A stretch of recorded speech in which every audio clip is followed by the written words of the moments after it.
Hello from Bear River. Today is November 18th, 2022.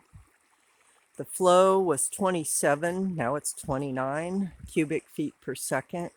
I'm going to have to look in the FEIS, and see what the standards are.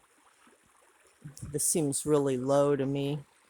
I think on a critically dry year, though, they can go down to 15 or something. But it's not good for the river, you know.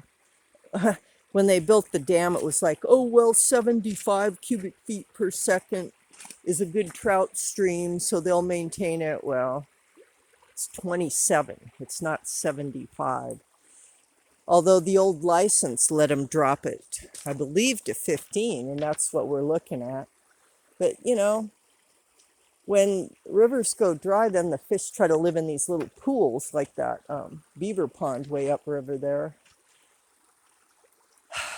But it's hard to see the animals barely hanging on while the greedy humans take all the water for their lush little farmsteads. And irrigated pasture. Okay, irrigated pasture. Are you going to dewater the river so that you personally can enjoy irrigated pasture in your private oasis? And then oh, well, I'm creating riparian on my property. Well, good for you. You can have your own private riparian. What about the public trust?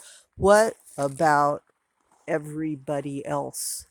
Everybody else, including all these plants here, all the animals that live here, all the fish, all the frogs, all the people that come here. This is a major place where people come to be around the river. Should we have water here or on your private property where you have irrigated pasture and your own little estuary? Well, good for you. What are you going to sell tickets? This is public land. This is where the water belongs. And these are the people to whom the water belongs. I just get so tired of selfish people. And then I was reading an article today, Ag Alert. The guy's like, 60% of the food for the nation is grown in California.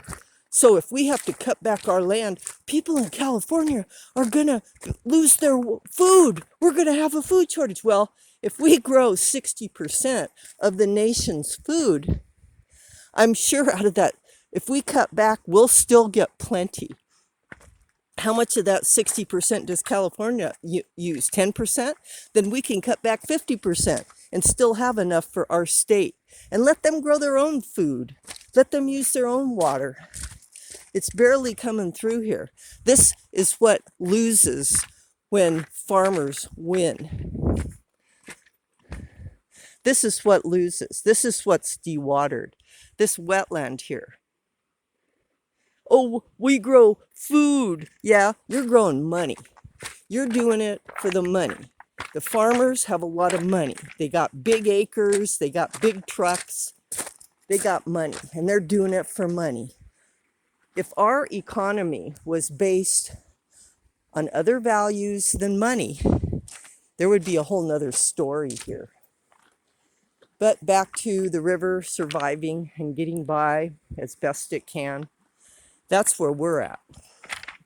And the farmers are slowly being lowered to that situation, and they don't like it. Guess what? The rest of us have been living like that for decades. While you farmers have your lush, green, irrigated pasture, sprinkling in the middle of the afternoon. I just get tired, pretty fed up with the egocentric and selfish outlook of some of these people. So anyway, here at this beautiful river, I shouldn't be that way. So I'll try to be better. But you can see how diminished it is.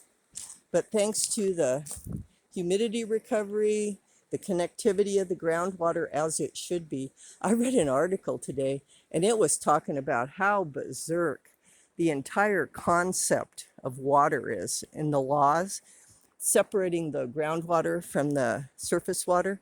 Duh, it's connected. They're like people trying to treat it as two different systems. Do you think there's some kind of border on the bottom of this river separating the groundwater from the surface water? No. One water, one earth. one people, and somehow we all need to get along.